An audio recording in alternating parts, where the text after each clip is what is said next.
সুস্পষ্ট লঘুচাপের প্রভাবে কলাপাড়ায় থেমে থেমে বৃষ্টি হচ্ছে। তলিয়ে গেছে নীলগঞ্জ ইউনিয়নের 7টি গ্রামের বিস্তীর্ণ ফসলের জমি।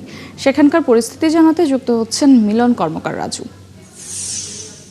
বৃষ্টি কি এখন হচ্ছে? তাছাড়া কতটি পরিবার পানিবন্দী হয়ে আছে কলাপাড়ায়? বিষয়টি নিয়ে উপজেলা প্রশাসনই বা কি বলছেন জানাবেন। ধন্যবাদ মটিশি। আপনাকে জানিয়ে রেখে দিয়ে গতকাল রাতে কিন্তু বৃষ্টি না হলো, আজ সকালে কিছুক্ষণ আগে কিন্তু কলাপাড়ায় থেমে থেমে বৃষ্টি শুরু হয়েছে এবং এই সাথে কিন্তু দমকা বাতাস বইছে। আমি যে স্থানটায় রয়েছি আন্দারমাটিক নদীর ঠিক এখানে কিন্তু আসলে নদীতে পানি বাড়তে শুরু করেছে। এই কারণে কিন্তু যে সকাল থেকে যে আমরা আশঙ্কা করছিলাম যে আবারও পানি বন্ধ হয়ে পড়বে, যে কলাপাড়ার যে দুটি এলাকা সবচেয়ে বেশি ক্ষতিগ্রস্ত হাজিপুর এবং পশ্চিম লন্দা, সেই দুটো কিন্তু পানি উঠতে শুরু করেছে। এখানকার মানুষ যে বিষয়টি বলছেন যে আগামী আরো 6-7 দিন কিন্তু এভাবে কিন্তু পানি উঠতে পারে, কারণ সামনে কিন্তু অমাবস্যার জোর রয়েছে।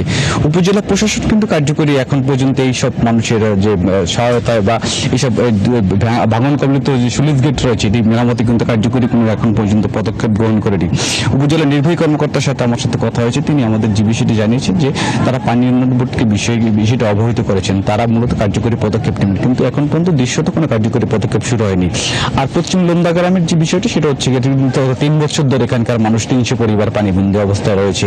এই কারণে যে এখানকার মানুষের প্রতি বছরই দুর্যোগ আসে, এভাবেই তারা দুর্ভোগ হয়। কিন্তু এখানকার মানুষের উন্নয়নে বা এটাকে এলাকার মানুষের যে ডুবে যাওয়া মানুষকে যে সহায়তার জন্য সে ধরনের কোনো কার্যকরী পদক্ষেপ নেয় না। তারা একাধিকবার আন্দোলন করেছে, স্মারকলিপি প্রদান করেছে, কিন্তু তাদের সেই যে আর্তনাদ কিন্তু এখন পর্যন্ত প্রশাসনের ঊর্ধ্বতন যারা আছেন তাদের কানে এসে পৌঁছায়নি। এই কারণে তাদের দুর্ভোগ কিন্তু বাড়ছে।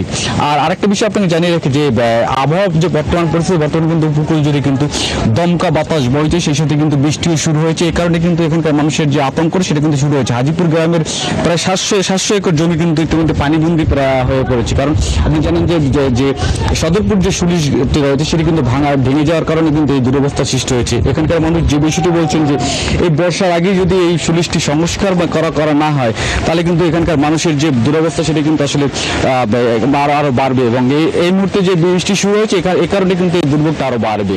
মৌটুসি। ধন্যবাদ রাজু আপনাকে। দর্শক, পটুয়াখালীর কলাপাড়া থেকে সেখানকার আবহাওয়ার পরিস্থিতি জানাচ্ছিলেন সহকর্মী মিলন কর্মকার রাজু।